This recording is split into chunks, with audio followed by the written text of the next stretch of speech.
Buenos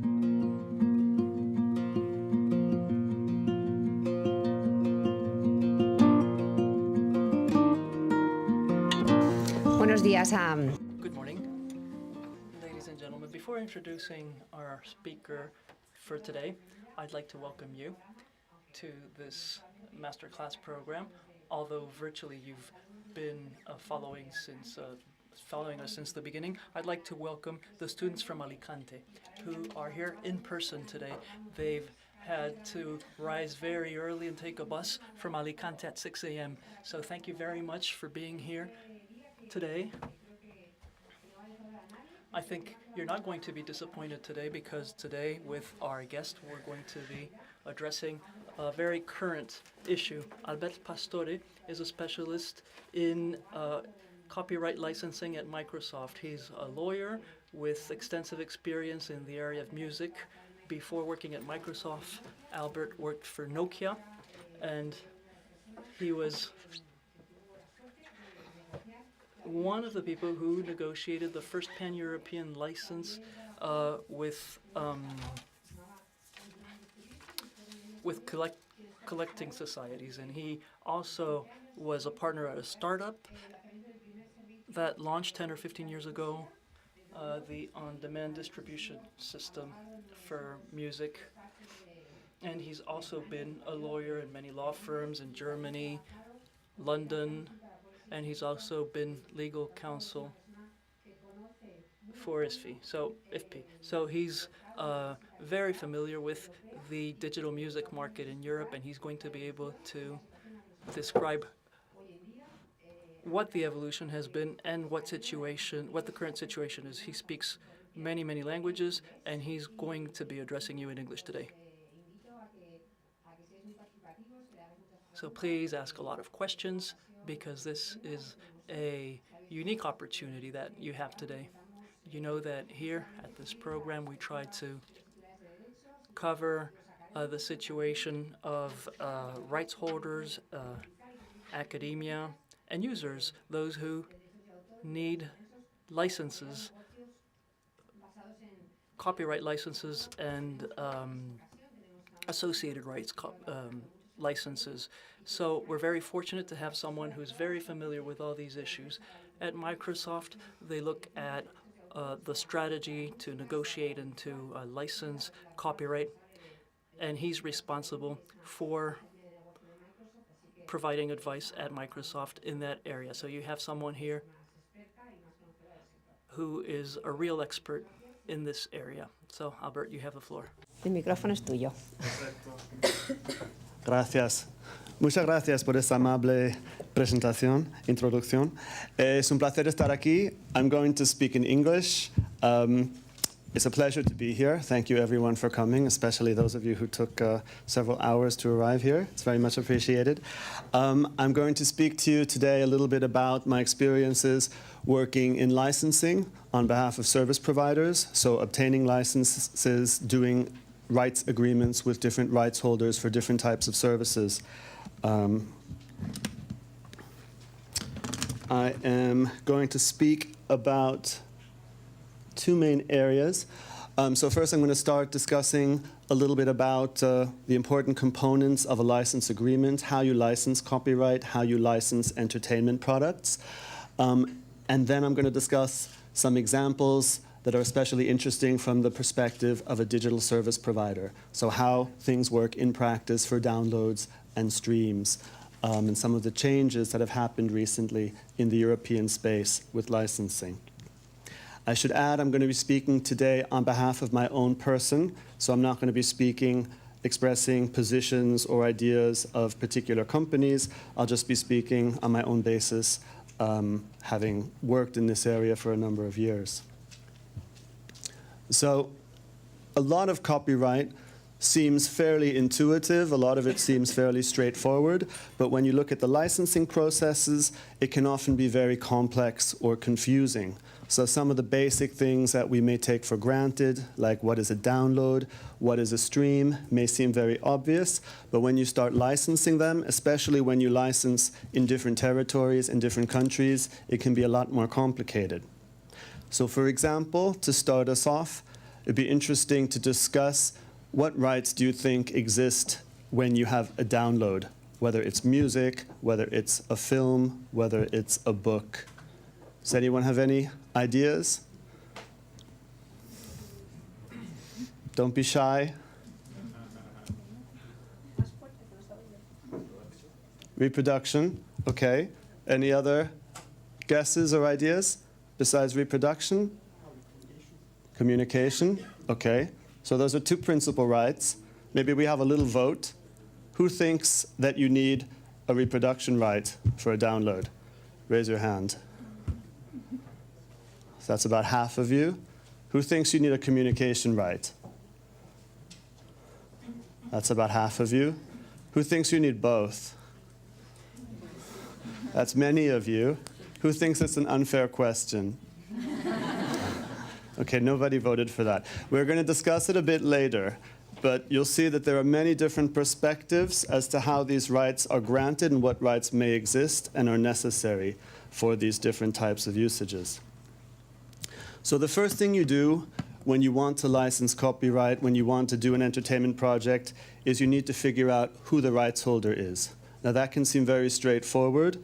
There's all different types of entertainment content, as you know, but the rights themselves or the rights owners can be quite difficult to identify.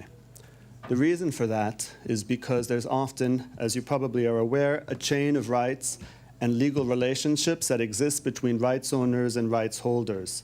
And these relationships can be quite complex. So for example, many book publishers will have agreements in place, many authors will have agreements in place with book publishers. There's many contributors to films, so there'll be producers, there are script writers, there are soundtrack composers, actors who all have legal relationships and contracts with the film studios. And then, of course, record labels have agreements with the singers, the musicians, the background performers.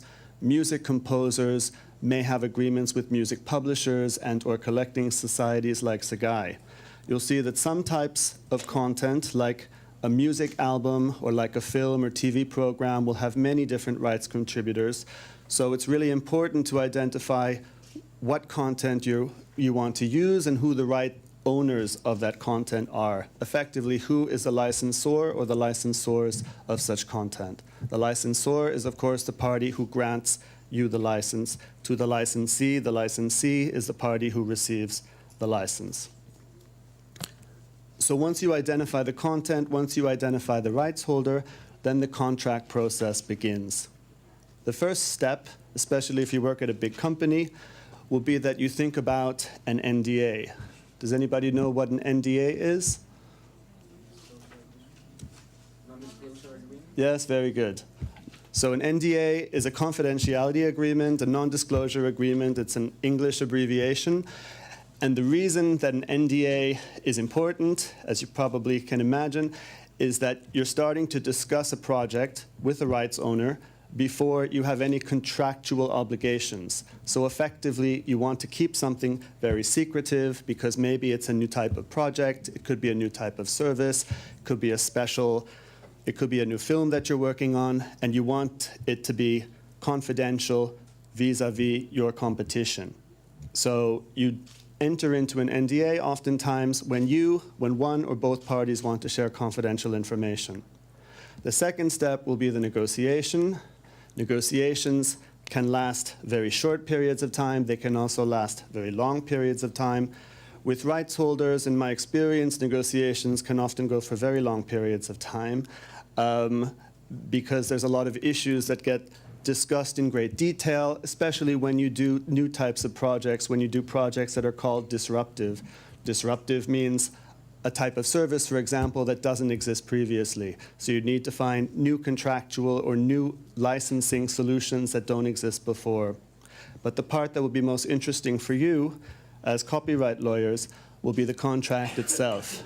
And the lawyer, especially in copyright, especially in entertainment, plays a very important role. Usually in entertainment, they mention the expression business and legal affairs because the lawyer has a role both on the business side as well as on the legal side. That's because copyright is usually a business primarily of rights, because you're acquiring rights, you're licensing rights, you're buying and selling rights between different parties. So I'm going to discuss with you in a bit of detail what some of the key elements of a license contract are from the point of view of a service provider and from a lawyer when you look at copyright and entertainment specifically. So obviously the core aspect that's most important are the rights. So you need to identify what are the rights that you need. To understand what rights you need, you also need to look at the different uses that you plan with the content. So you want to understand and think about every single way that you want to use the content, both in the present and the future, and make sure it's all covered in the contract. Now, what rights exist will primarily be based on different treaties and conventions and national laws, and in Europe as well, the European directives, which will define what rights exist for different rights holders for different types of content. However, in spite of that, you'll see in practice, especially if you work across different countries, across different parts of the world, that rights can vary considerably by country and by territory. And even within a country, there are different practices for different types of usage of content. So for example, if you look at musical theater, the licenses you need there can be very different than the licenses you need and the rates you might pay for downloads or for streams, which can be, again, different to, let's say, traditional distributions like CDs or albums, which is, again, different to broadcasting on TV or on radio. Each one can have a different structure. The rights may be different. The licensing practices may be different. Even the rights holders you need for one same work can vary depending on what rights and what uses you have. So I'm sure all of you are experts in all of these treaties. I'm not going to go through them, but these form the bases for the different rights that we need. And some of them that you see marked, sort of hard to tell, but marked in the darker blue, relate more to the digital sector. But all of them are important, including for digital and non-digital uses. Now, beyond the rights, you also need to understand and think about the uses of all the content that you have planned. This is extremely important. This is what the rights holders and the licensees will often focus on for a good amount of time. So naturally, if you're a licensee, if you're receiving or obtaining a license, you want the rights and the uses that you receive to be as wide as possible. This is very useful to you because it gives you flexibility. It allows you to use the content in different ways. Maybe things come up in the future that you hadn't thought about and you have everything covered in the contract. However, if you're the licensor, generally you want to give a more limited grant of rights because you want to have that control and you want to know exactly how your rights will be used and you don't want to have surprises in the future. There are different ways you can define the uses that you have, and there's also many different levels of uses for you to think about. So if you think about the digital world, many licenses that are granted, for example, can be specific to certain devices. So there are licenses, it's common, it's not uncommon, to receive or seek licenses that only relate to certain devices. So I want the right to distribute only on mobile. I want the right to distribute only on PC. I want the right to distribute only on tablets.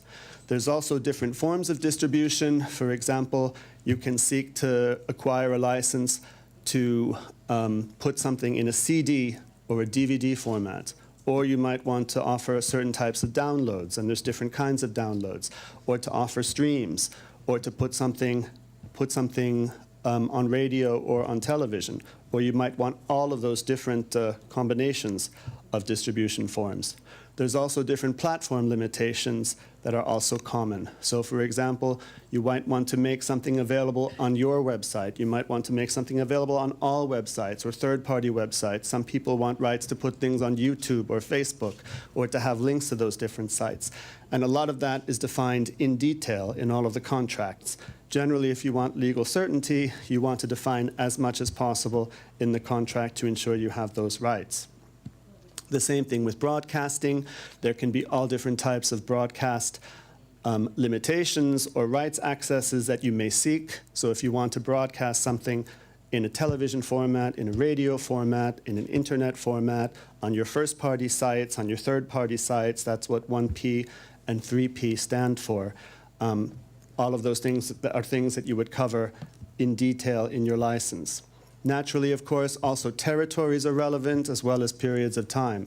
So there will be a big difference whether you're discussing a project with a composer or a piece of music or a book that covers one country or that covers all of the European Union or that's a global territory.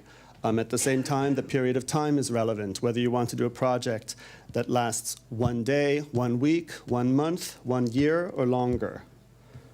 Because what will that have a general, very significant impact on? So naturally, the scope of the license, the territories of the license, has a huge role in deciding what the consideration is. How much are you going to pay? And naturally, this is one of the most important aspects also from the rights holder's perspective. What is the money? How will you pay? What's the format of the payment that you will make? And as you see, as you can imagine, there are many different payment structures that exist. So for example, sometimes you agree a flat fee. A flat fee means a one-time lump sum payment. That means you might agree to pay 10,000 euros, 100,000 euros, 1 million euros for the project, and then you're done. Sometimes you have a recurring fee. A recurring fee is a fee that repeats. So you might pay once a month, once a year. You might pay for a certain number of units. Every time we sell or distribute 100,000 units, we will pay you X. You can also have a revenue share. So that's a fee that's based on percentage. This means you share the income with the rights holder. So we receive 100% of the revenue as a service provider. We have these different costs. Maybe we pay the rights holder 5%, 10%, 50%, whatever gets agreed, and that's based on actual revenue. There can also be subscriber fees. So for example, if you have a cable subscription or you have a music subscription with Groove or with Spotify or with another service, you might agree to pay a minimum for each subscription to the rights holder. And then other structures exist as well. You can have a fee per play. So for example, every time you play a song on YouTube or play a song on certain other sites, the rights holder may seek a fee.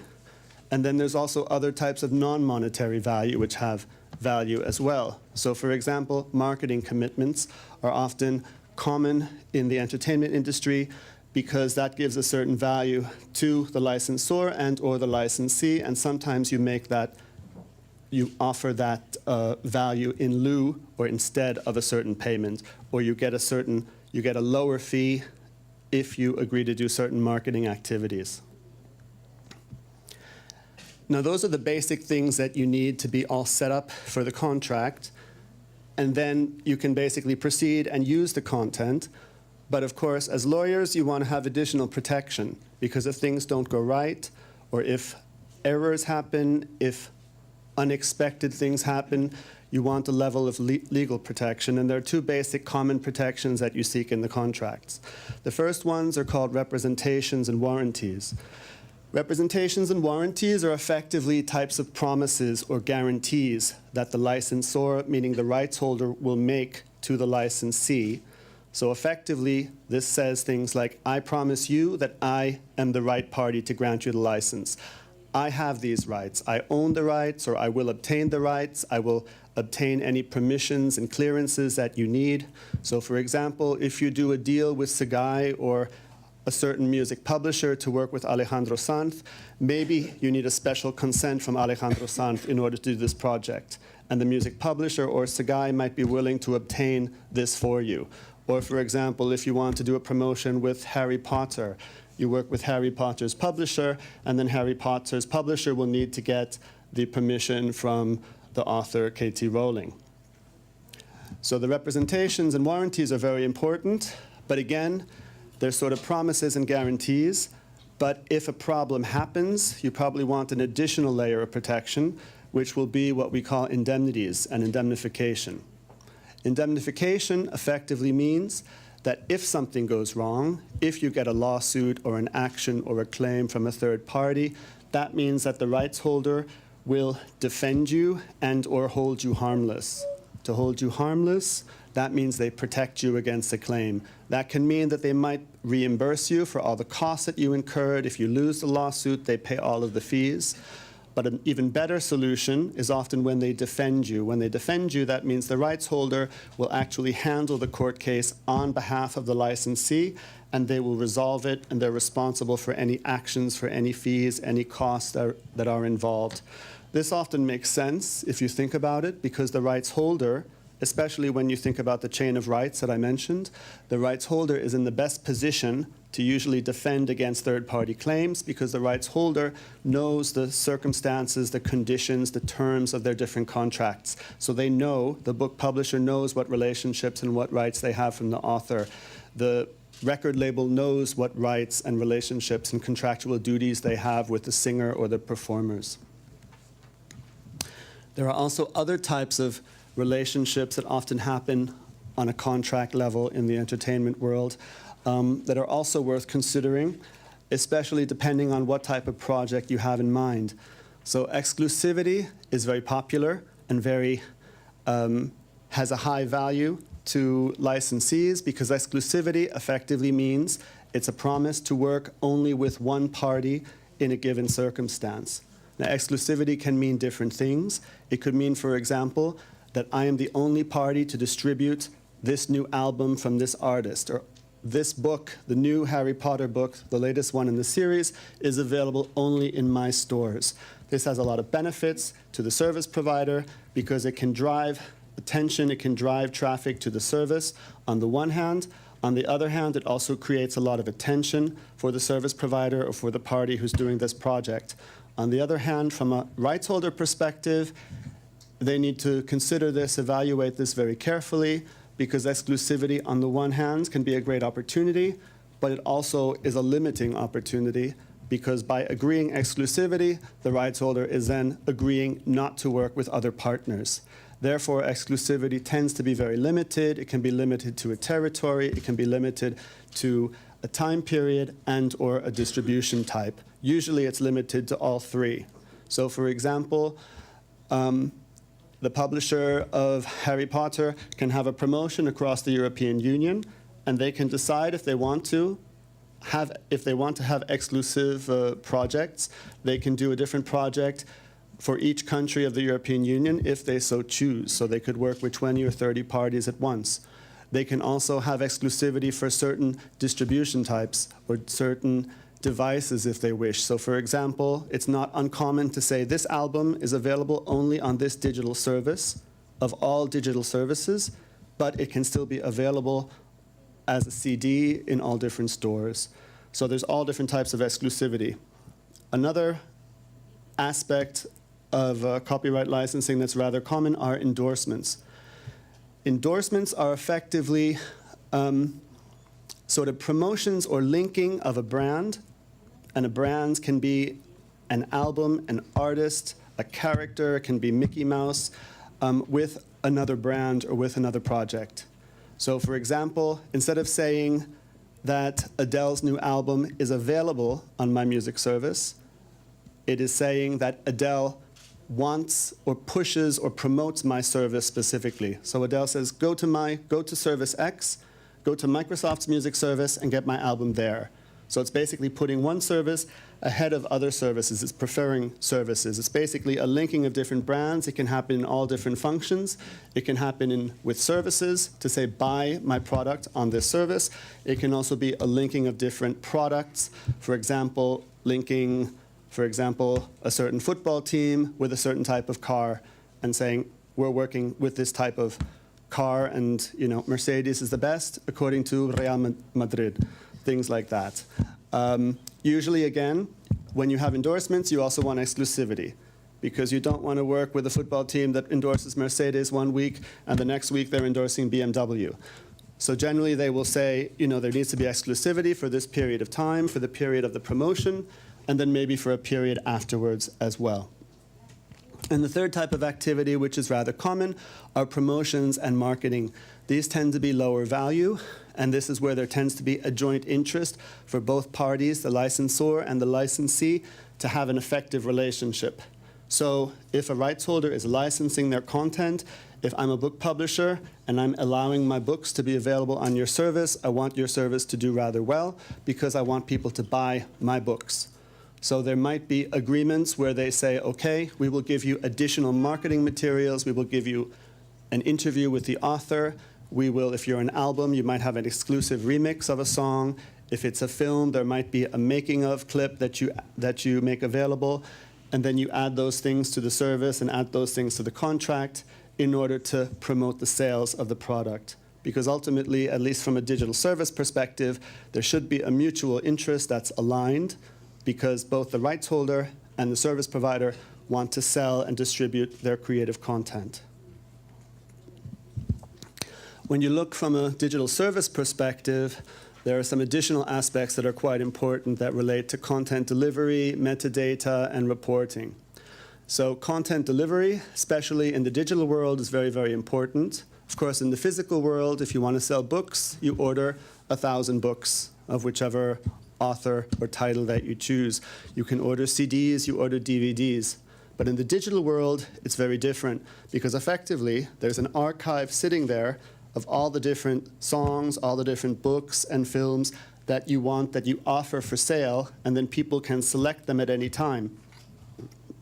There's different ways that content gets delivered, and from a consumer perspective, the consumer often doesn't know how content gets delivered because they just receive it from a source. They don't know what that source is.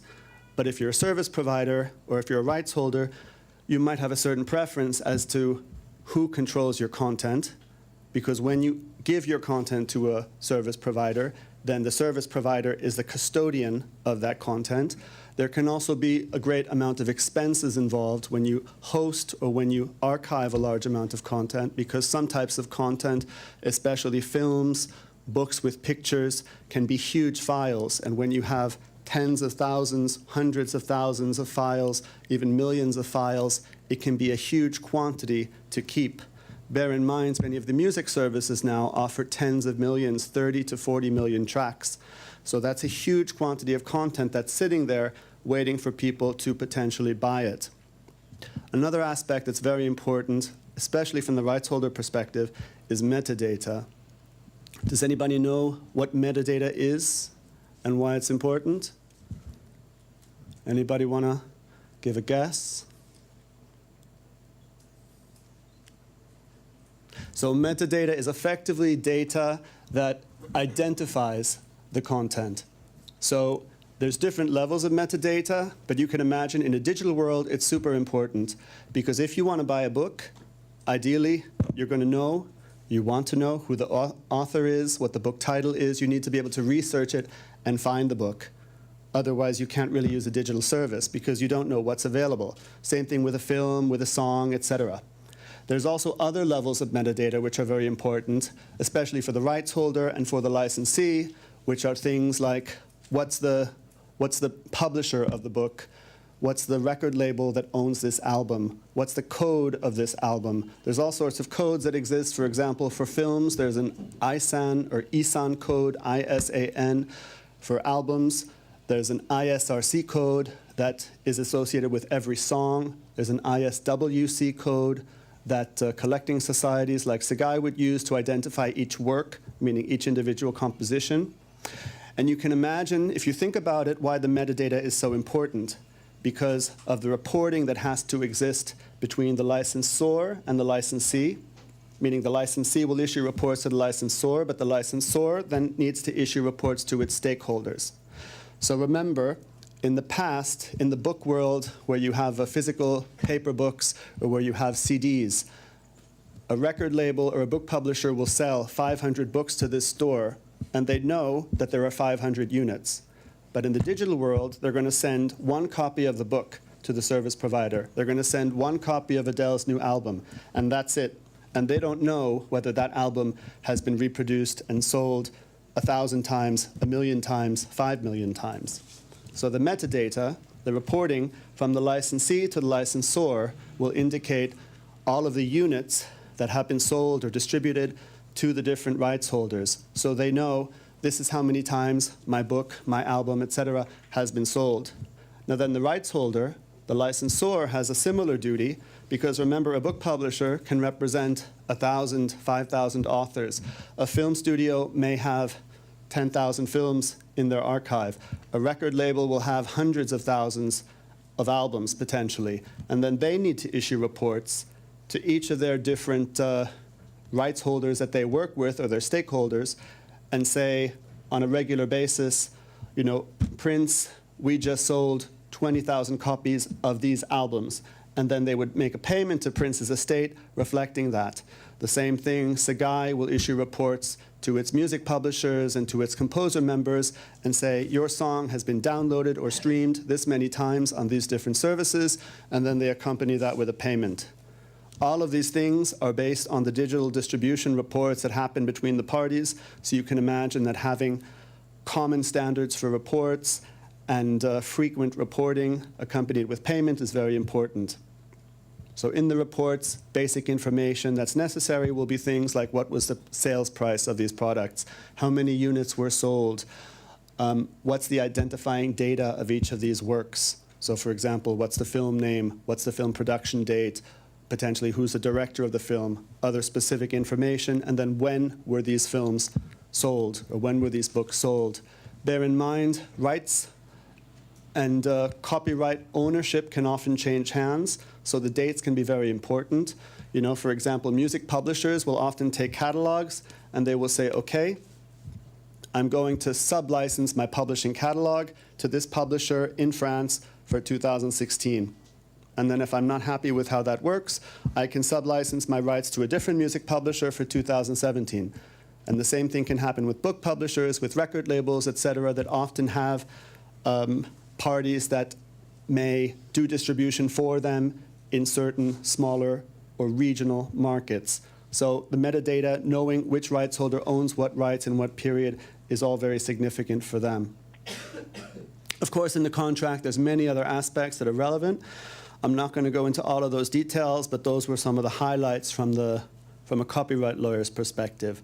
But I am going to go into a bit more detail of some of the interesting aspects we deal with, specifically in digital licensing of entertainment. So as I mentioned before, you need to identify who the rights holders are in a given case. And as I mentioned, what makes it complicated is that you have these different relationships, you have different parties representing rights and interests as agents or as licensors for other parties. So for example, as mentioned, book publishers will usually act on behalf of the authors. Collecting societies receive assignments of rights or mandates from different members.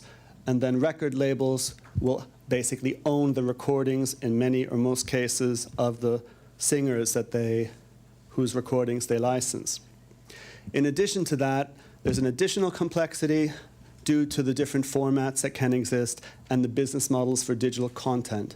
So in the physical world, things were fairly simple because you basically had one business model that existed for long periods of time. So, for example, a book is a book is a book is a book. There were always books made of paper, and you would buy a book, generally, and you own it permanently. So you have permanent ownership of that, and you can use the book however you want. However, in the digital world, whether it's a book, whether it's a film, whether it's an album, there's all different business models that can exist that allow different types of distribution. For example, there can be a permanent sale, the same as in the physical world. There can also be a rental, and the rental can be for one read or one listen. It can be for 1 day, 2 days, 1 week, 30 days.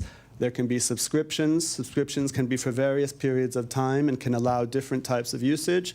There's also on-demand types of usage, which means you select what content you want to consume, when you want to consume it. So there are examples like Netflix, where you choose, I want to listen to this, or I want to watch this TV show now. Or you can use music services where you pick, I want to listen to this album now.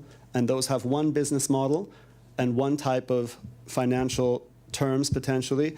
And then there's non-interactive usages, where you're more of a passive consumer, and you don't choose what you want to listen to or what you want to watch, but it's being decided for you. So that would mean, for example, that there's a playlist that's pre-made that has all of the different songs that you will listen to, or broadcasts on television where they pre-decide what television program is going to be offered at what time of day. In addition to that, there's also different types of downloads and streams to offer these different business models through. So there's permanent downloads, for example, which are downloads that you will keep for an infinite amount of time. There are temporary downloads that may exist only for a period of time. That can be a movie, can be music. Theoretically, it could be books as well. That means maybe you listen to, or maybe you have a download on your device of an album or a film for 1 day, 7 days. You can listen to it or watch it only once and it disappears. There's also tethered downloads, which means downloads that are tied to one device or one location, so you cannot move them. There's also MP3 downloads, which are freely transferable to different types of devices. The same thing with streaming. There's different forms of streaming. You can have on-demand streaming, where you basically decide how, when, where you want to listen or watch a program. There's simulcasting, which means you can stream something on your computer at the same time that it's being broadcast on television. And then there's webcasting, which is effectively a broadcast, but it's limited to internet. So that would be either an audiovisual program or a music program that's being made available online. It's not available outside of online, but you basically cannot choose what program you're going to watch. You can only either watch it passively or not.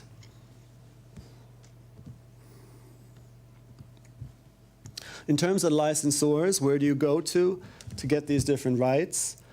Does anybody want to tell me where you would obtain a license for digital books? I think I mentioned it a couple times.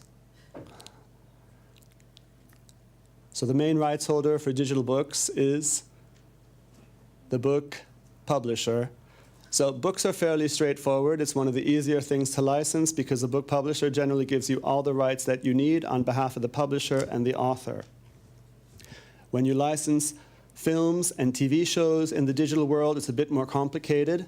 You can imagine that the film studios, TV studios, sometimes TV channels who own their own content are the key sources for the rights, and they grant the rights of most of the contributors.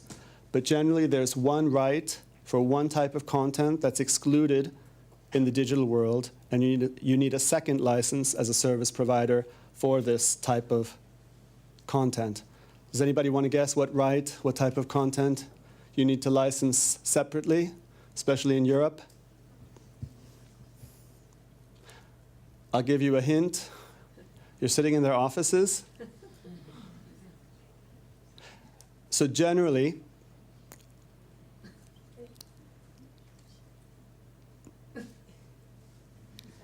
yes.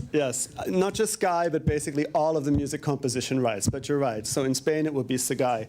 So that means, for example, for whatever historic reason, when you license films and TV shows, you can get basically, with some exceptions, all of the rights that you need from the film studio, but then you need to obtain the communication right for the compositions, specifically from the different collecting societies, which would be Sky in Spain, and then Sky's sister societies in other countries. Now, music, unfortunately, always needs to be ultra complicated. It's more complicated than the rest. As you probably all know very well, there are generally two sets of rights that you need for music distribution online. Does somebody want to remind me what not what the rights are, but what categories of rights they are?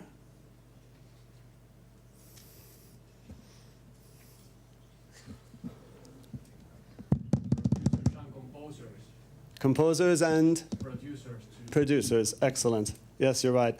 So you need to obtain a license from the producers or the record labels. That's basically the right for the recording or the phonogram.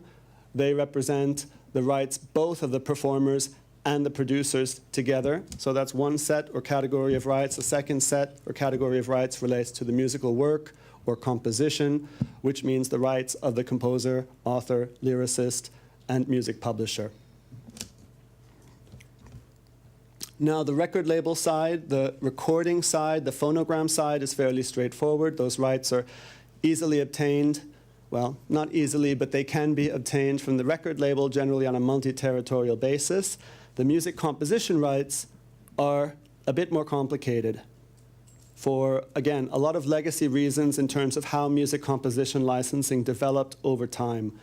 Now, as mentioned, there's different stakeholders, different rights holders involved, but effectively you have the songwriter, the writer of the lyrics, and the composer of the music, who are or is a key rights holder, and then they will have often a relationship with a music publisher, and they may choose, and in many cases they do choose, to join a collecting society or a collective management, collective rights management organization.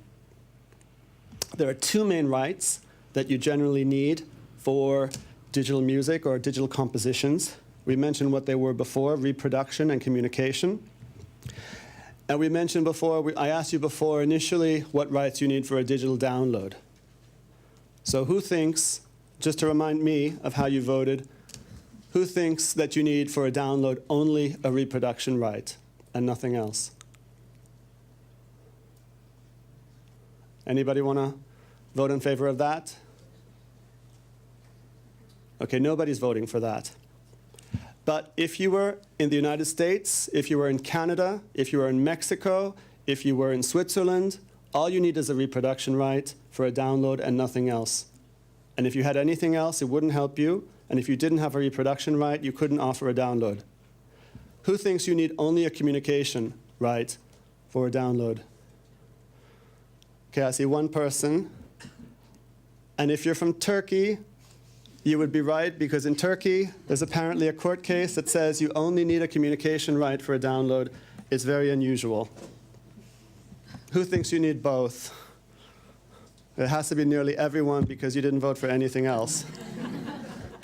So yes, naturally, if you're in Spain, you need both rights to offer a download. If you're in probably all of the European Union, you need both rights to offer downloads. But to make it a bit more complicated, we talk about splits, because you can't just have a reproduction and a communication right and say that you need both. Somehow you need to define what's the reproduction and what's the communication. Does anybody, and I'll be very impressed if someone knows this, does anybody happen to know what the split is in Spain of how they value the communication and the reproduction right? Anybody want to guess and pretend that they know it? Okay, in Spain, and I think it's uniquely in Spain, SIGAI values the download as 50% reproduction and 50% communication. But bear in mind, this division is unique to Spain. In other countries, it can be very different. For example, in the UK, for whatever reason, it's 75% reproduction, 25% communication. In Sweden, it's 70% reproduction and 30% communication. In Germany, it's 2/3 reproduction and 1/3 communication. And streaming is equally complicated, and they have their own divisions. Why is this relevant? The reason this is relevant, it doesn't mean it's not insignificant, because you can probably guess the division of the rights potentially has ramifications for who gets paid what amount, because different stakeholders can control different rights.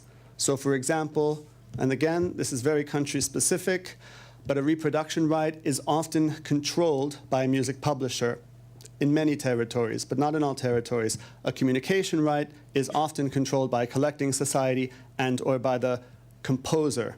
So how the rights are divided and who gets what share can have an impact on who receives which money and who can handle or be responsible for the licensing.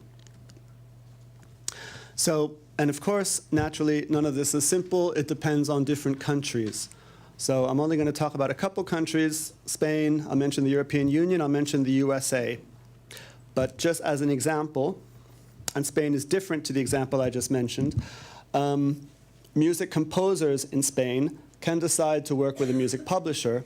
However, when they join SIGAI, they make an assignment of their reproduction and their mechanical rights to SIGAI, which means that SIGAI is responsible for the licensing of the reproduction and the mechanical rights. Sorry, the reproduction and the communication rights.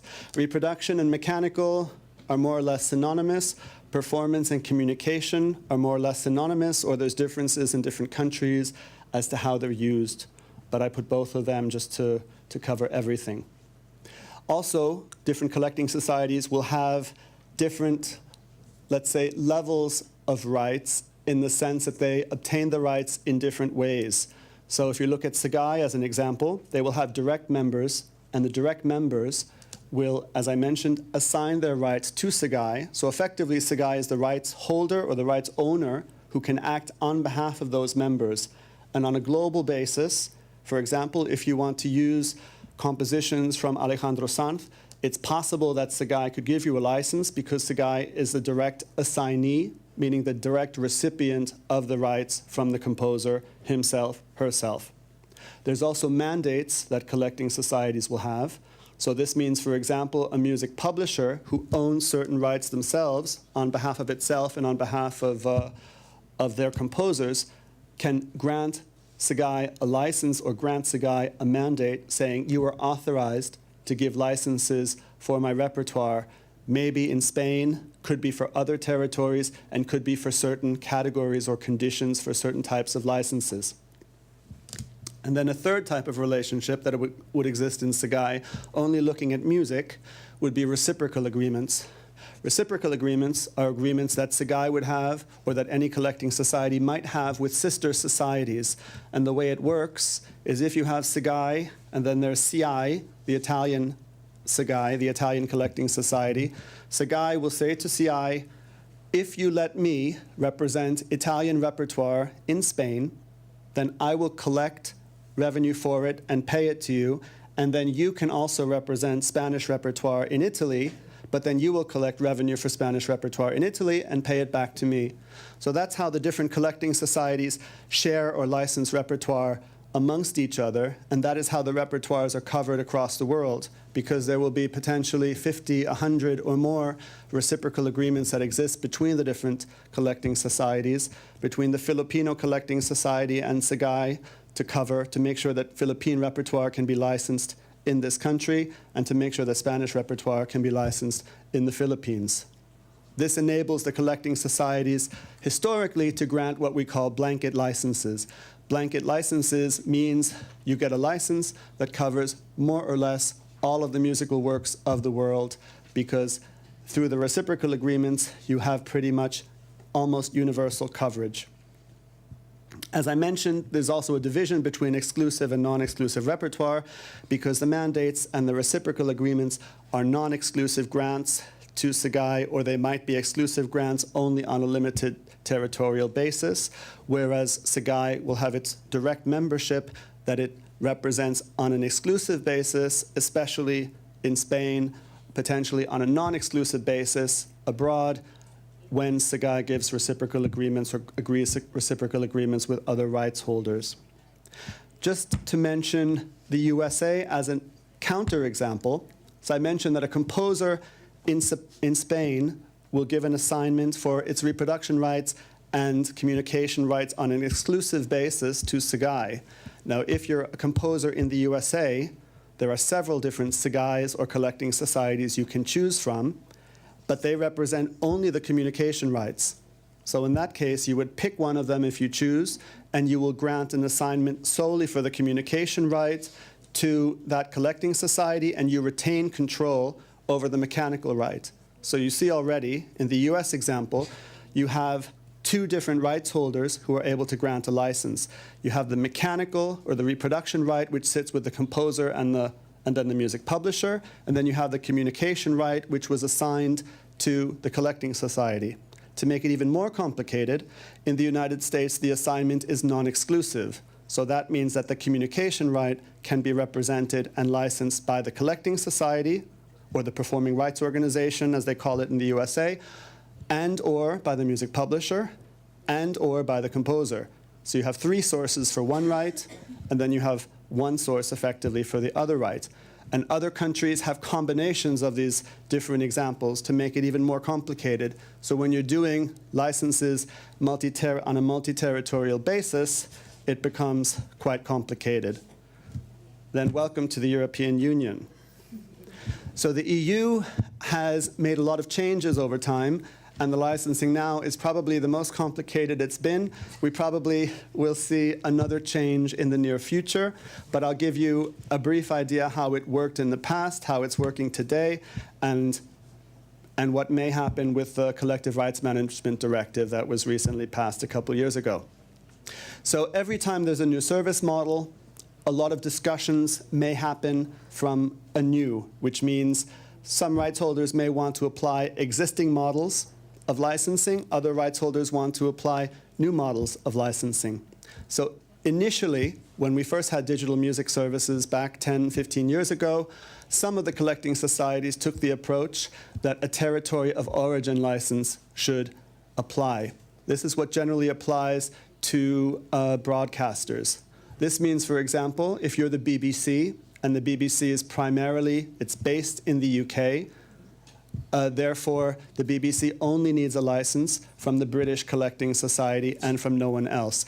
And if BBC's broadcasts or content footprint happen to extend over into other countries like Ireland or other nearby countries, their license is still covered by their license with the UK Collecting Society.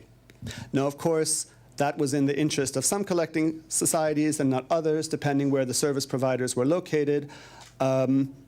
And that also raised different questions because different service providers or different collecting societies wanted different levels of remuneration for the services. The second level of the first big change that happened to digital services and the licensing was that then all of the collecting societies in Europe started to insist that they would license everything within their national territories. So effectively, you would get a blanket license, so you would need a blanket license from every collecting society where you operate. So if you operate in the European Union, which today has 28 members, you need, I guess, 28 or so licenses from each of the national collecting societies. Each collecting society would only grant a license for its territory, so the only licensor in Spain would be SEGAI for music compositions, and they would grant you more or less 100% of all of the rights. Now, naturally, that was a bigger complexity for service providers because instead of one license for Europe, potentially, they now needed 20 to 30 licenses just to cover all of the European Union. The Commission started to do some reviews. The European Commission and some of the rights holders also had their own views about how licensing should function in the digital world. And the Commission ended up making a recommendation called Option 3, which effectively said that rights holders could license directly, which meant that you started to have repertoire-specific licenses, licenses that only cover one repertoire, instead of a blanket license which covers all of the repertoires. So we saw that some of the major publishers, for example, Warner Chappell, Universal Music Publishing, and others, began to issue or to seek to issue licenses on a pan-European basis solely for their catalogs. As well, and as was mentioned before, some of the author societies like SEGAI, like SACEM from France, like PRS from the UK, also sought to issue licenses for their specific repertoires on a pan-European basis. So as mentioned, SEGAI has exclusive members and exclusive rights and non-exclusive rights. And SEGAI would be in a position to offer, and does offer, licenses for all of its direct members on a multi-territorial basis. This means that today, if Alejandro Sanz composes his album and it gets sold in Sweden, in the past it would be sold to this, it would be paid to the Swedish society, who then has to pay SEGAI, who then pays the composer.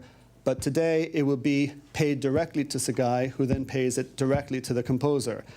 Now, ideally, this hopefully has some efficiencies, both for the collecting society and for the author, who then gets their money more quickly and more directly, and there should be greater transparency so that the licenses function better for the different rights holders. However, it's sort of a complicated situation because you have some collecting societies who issue pan-European licenses. You have some collecting societies who only issue national licenses. And now the national licenses are basically blanket licenses that cover everything except for all of the exclusions. And the exclusions include a number of music publishers and a number of author societies. So you have sort of a mixed world, and now you would need 35 or so licenses to cover the European Union. Now, the European Union values a single digital market and wants to make things easier for consumers to have access to legal services, to have access to as much content as possible. And service providers, some of them were also not so happy about the complexity of licensing in Europe. And for these and other reasons, the Collective Rights Management Directive came into being. And I believe the transposition into national law just expired recently, if I'm not mistaken.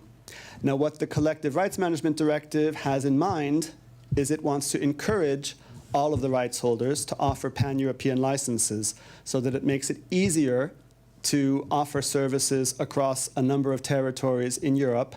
And ideally, there is the hope or the thought that there will be some aggregation of repertoires. So instead of needing 30 to 40 licenses to cover 28 European Union member states, maybe in the future you might need 5 to 10 licenses or so. This means theoretically that existing collecting societies might work together to offer pan-European licenses. New entities could come together or come into being and enter the European space to offer licenses. Or it'll probably be a mixture of both, but we will have to see because the space moves very quickly. And as one person said to me from one collecting society, they said, currently pretty much anything is possible.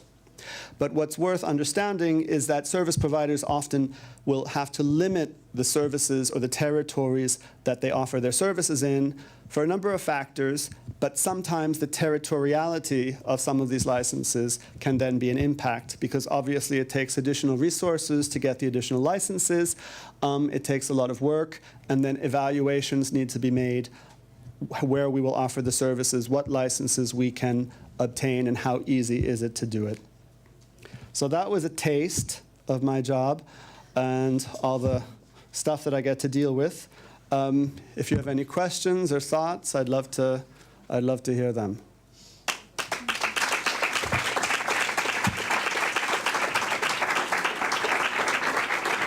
Well, just thank you for all the information you gave us.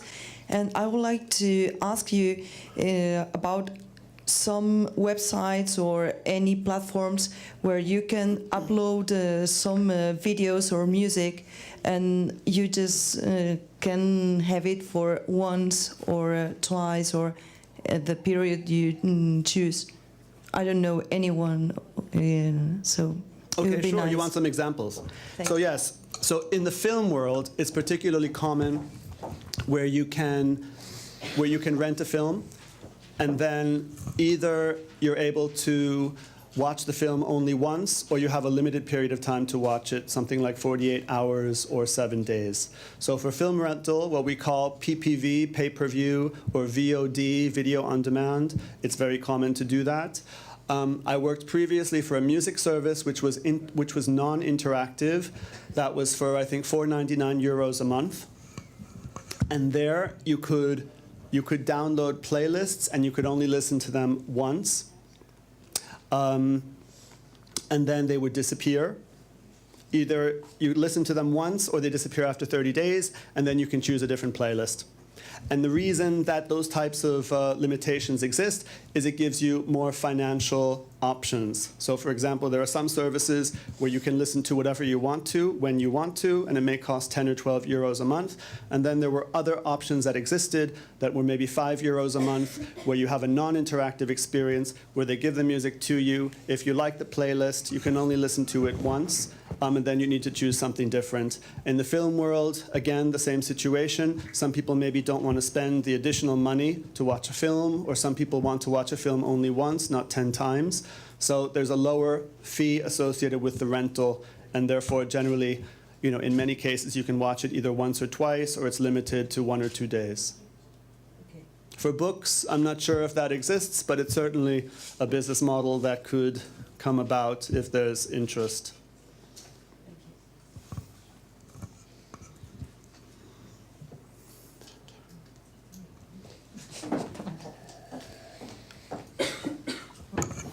Muchas gracias, Albert, por esta explicación tan detallada. Yo tengo una... Thank you, Albert, for your very detailed explanation. It was very thorough. I have a couple of questions. So what's easiest from a user's standpoint, the American or the European market? But what happens with Asia or Latin America? What do you do to obtain these licenses in other markets, emerging markets that are becoming ever more powerful? I think that your first question would come up with the USA and Europe. So from a service provider perspective, the USA and Europe are the two most attractive markets in the world because they're the two largest markets for legal content, for legal entertainment. And I was thinking about this the past couple of days. I would say both the USA and the European Union have their complexities, and neither market is as simple as it would seem. In the United States, you have several different collecting societies that represent the performing rights. It's a changing space. Historically, you had two main collecting societies that represented the majority of rights, but that now seems to be changing, and some of the music publishers want to grant licenses potentially for those rights directly in some cases. At the same time, the mechanical rights are a lot more fragmented than are in Europe. So, for example, in Europe, the mechanical rights are generally available through the collecting societies, the reproduction rights, and or from major publishers. However, in the USA right now, there isn't really a functioning collecting society for the reproduction rights, which means there are potentially hundreds or thousands of licensors. Now, there is a law in the United States which grants a compulsory license, which means that all publishers are required to grant licenses for their repertoires to the service provider.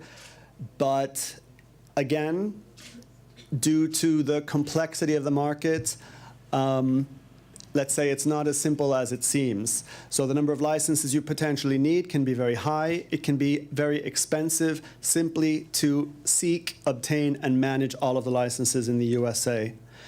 In the European Union, what we've seen, so one key difference between the US and the European Union as well that's worth mentioning is when you launch a service in the USA, basically you launch the service in all of the USA. It'll be all 50 states and Puerto Rico. So that's basically the norm. There won't be services limited to certain parts of the country. However, in the European Union, it's very common. Most of the services are available only in some European countries. Now, part of this relates to the additional composition rights that you would need to obtain separately. You would need to work with, again, 28 or so collecting societies, whereas most service providers, most services offer services in maybe 10 or so European countries, mostly the bigger countries, mostly the Western European countries where the markets are more developed in that sense. And then, there will be less services available in the other territories. And that's something that the Commission has been looking to resolve. But some of the other challenges you have in Europe, of course, are all of the different languages, which doesn't exist to the same extent in the USA. You have many different currencies. You have many different consumer laws, which are not harmonized. And then if you want to really appeal to local consumers in the Czech Republic, you probably need Czech music. And you need Hungarian music in Hungary. You need Estonian music in Estonia. You need Greek music in Greece. Again, that's a situation that doesn't so much exist in the USA. There are taste variations. But if you want to appeal to all the local markets, you need to make a bigger investment potentially in the US, in the European Union, to get all of the local rights, both on the label side and on the music composition side. In terms of other markets, it's interesting. Again, it's worth stepping back and mentioning over time, we've seen differences in how licenses were granted. So I remember the record labels, the major labels initially gave regional licenses. They didn't give a global license. We had, let's say, one license for Australia, New Zealand, one license for Europe, one license for North America. And over time, that changed so you could get a global license from a major label that covers the entire world. Book publishing, also, you see sort of a similar development happening. But for music compositions, that remains a very different legal situation where you would still need licenses from all of the different collecting societies, and you potentially need regional licenses from some of the key rights holders, some of the key music publishers. So that often can be very decisive for where service providers want to launch their new services. Now, in Latin America, you have an interesting situation where you have one country like Spain, which is Argentina, where you have a local Segai called Sadaik, which represents all of the mechanical, all of the communication rights. It can grant you a blanket license. But then you have other collecting societies that represent only certain mechanical rights on a very limited basis, and then they probably represent the majority of performing rights, and then the music publishers would have other rights. So you have a much more complicated situation, and again, that was potentially an obstacle in launching services in Latin America.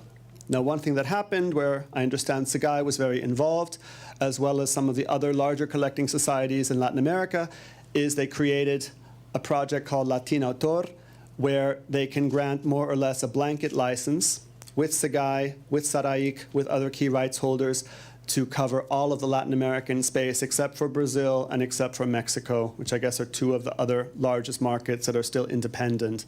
So that's a benefit to launching in the Latin American Spanish language area across probably 20 or so Latin American countries.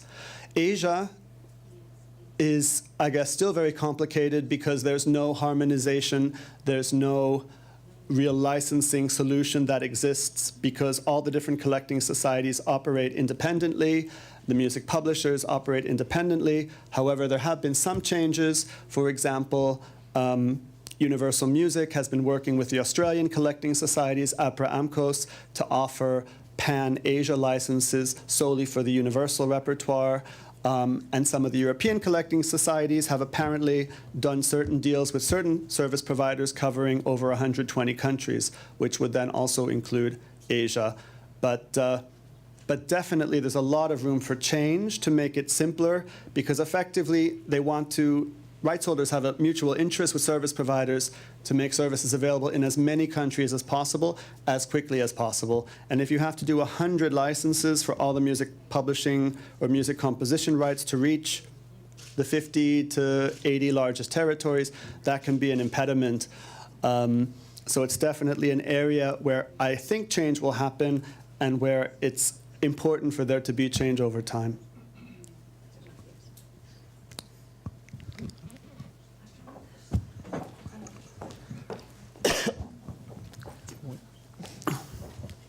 Muchas gracias. Thank you very much, Albert. I loved your presentation. My question has to do with the financial aspects of licenses. How is the money paid by the user shared out between producers and authors? It seems the producers' fees are higher than those of the authors. Authors are getting less money from users. In the US, it seems that for ASCAC and BMI, that's because the consent agreements and because of how they're dealt with, those consent decrees. In Europe, we have something similar. Authors get less money than producers. Although we don't have the same limitations as US collecting societies. So I wonder why we have this situation in Europe, especially since in both cases, producer's case and the author's case, we're talking about exclusive rights, which can authorize or prohibit online use, and also taking into account the fact that traditionally the uses of public communication before the internet, well, authors back then got more than associated rights holders. So as a representative of an online user, why is this happening? Especially in Europe, where we don't have the same legal limitations as in the United States. Those are some very interesting questions, and they're very controversial questions. I will say, in my experience, I think many service providers would say they look at this issue from the outside, because effectively, let's say there are at least four key stakeholders in the music rights world. You have the record label, you have the artist, you have the composer, and you have the music publisher. And we'll say that SIGAI, or the Collecting Society, represents the interests of the composer and or music publisher. I think that if you had all of them sitting on stage, there would be a super interesting debate as to who should receive the most money and why each contribution is the most valuable. It's sort of a chicken and egg situation. And I think a lot of service providers take the view that it should not necessarily be our issue to solve. So something that some service providers have, for example, mentioned is there should be an amount of money that goes to the rights holders, and then some entity, for example, can decide how the money should be allocated and distributed between the 4 stakeholders. Because it'll be very, very, very hard to make the 4 stakeholders happy, and each one of them will have many arguments why their share should be greater than it is and why it should be greater than the other shares. It's a constant tug of war, let's say, in the music industry, who should be paid what amounts and why. If you ask me, or you ask me why the revenue amounts are what they are, I guess I would say there seems to be a collision of 2 different models or 2 different worlds at the same time. So you had the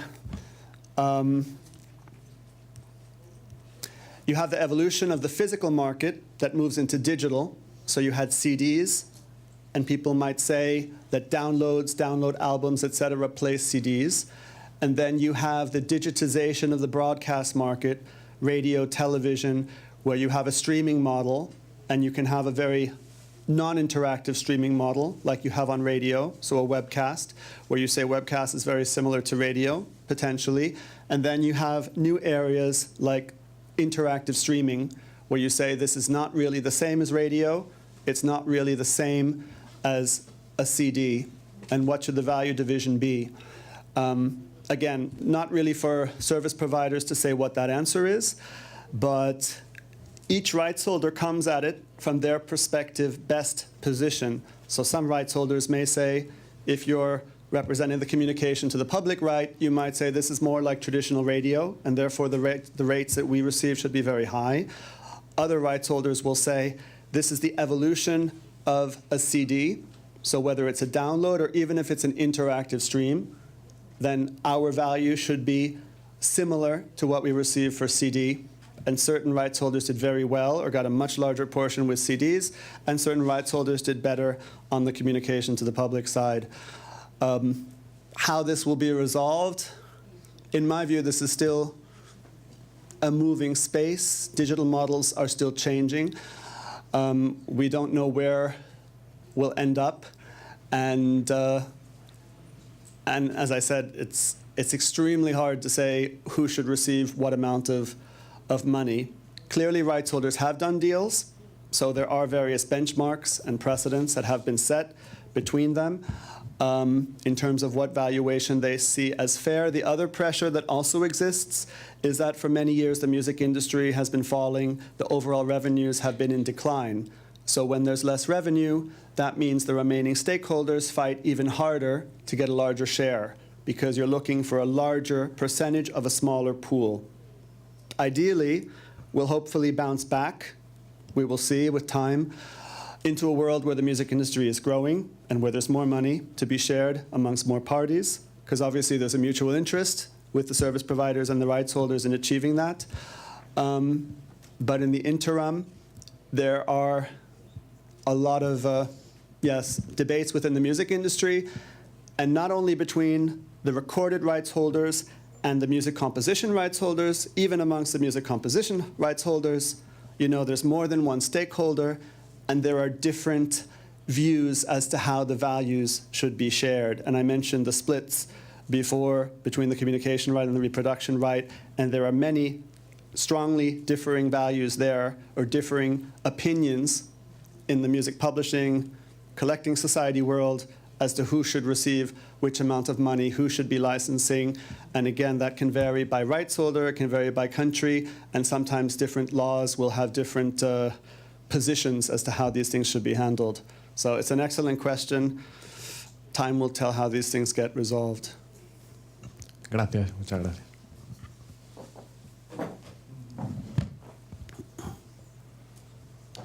Hola. Yo quería incidir en Hi, I'd like to address another controversial issue.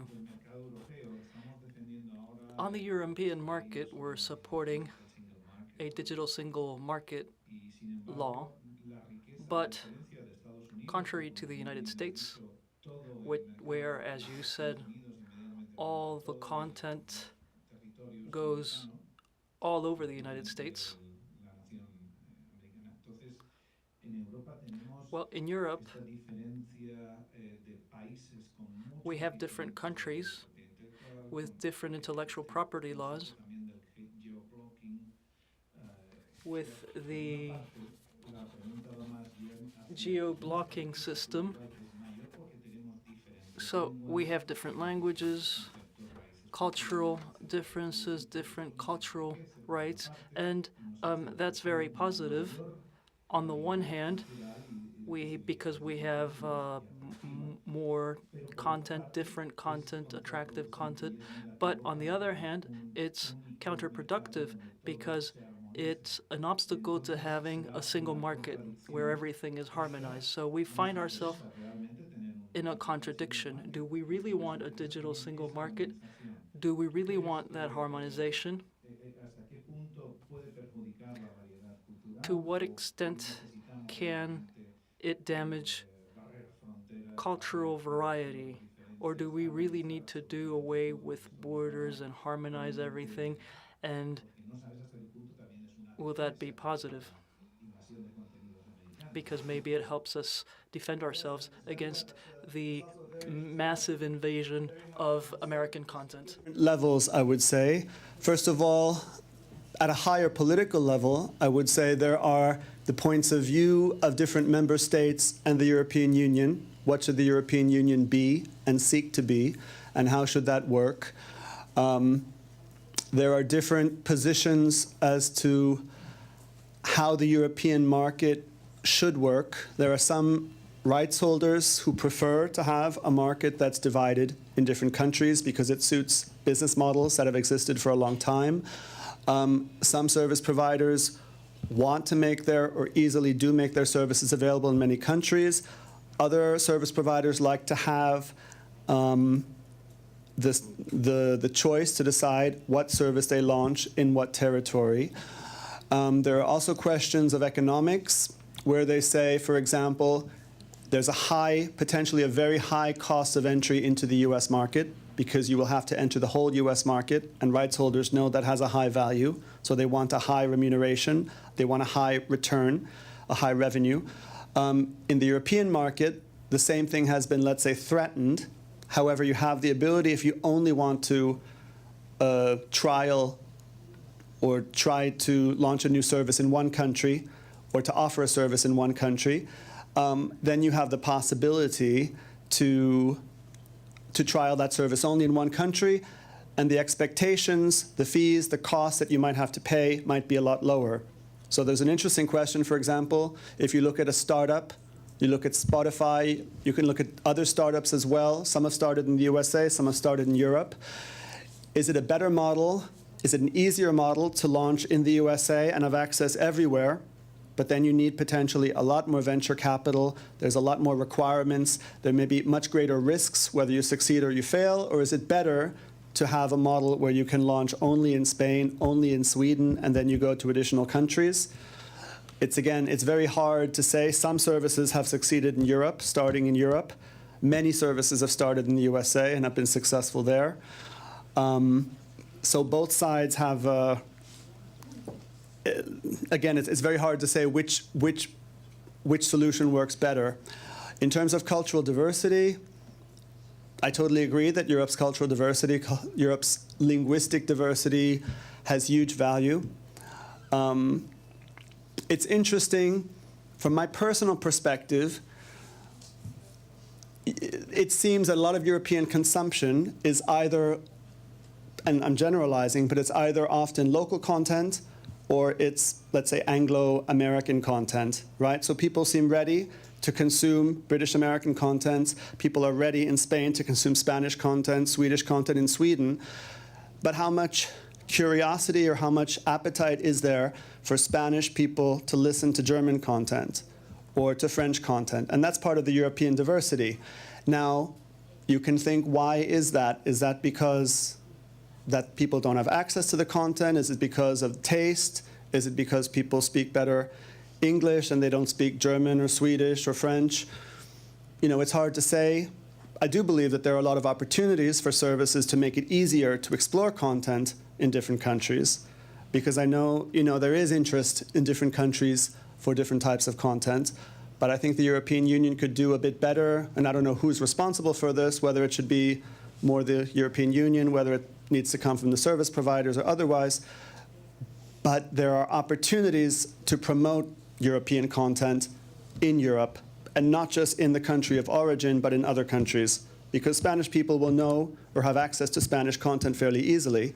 But if there's a curiosity for Italian content or Portuguese content or Norwegian content, it may be a lot more hard to get that access unless it's sort of provided to you. So I think that definitely has a value. In terms of what Europe will look like linguistically, culturally, if there's greater integration, that's, again, very, very, very hard to know. There's definitely huge interest in cultural diversity. At the same time, it's interesting because you will see some parties in the music industry from certain countries. They know they will have an access to a bigger market if they sing in English, so some of them will choose to do that. Some countries also have very high levels of piracy, so it seems that if a singer from that country sings in English, they get access to more legal markets. They may not have the same access to their own markets. So there's so many different factors. In my ideal world, people will be listening to music. I love music in all different languages from many different countries. I'm very open-minded that way. But I will take the action and search and find out, you know, about different types of music in different places. It would be great if that were, let's say, more common, more available, but I don't know how that can easily happen. But it's definitely something to think about.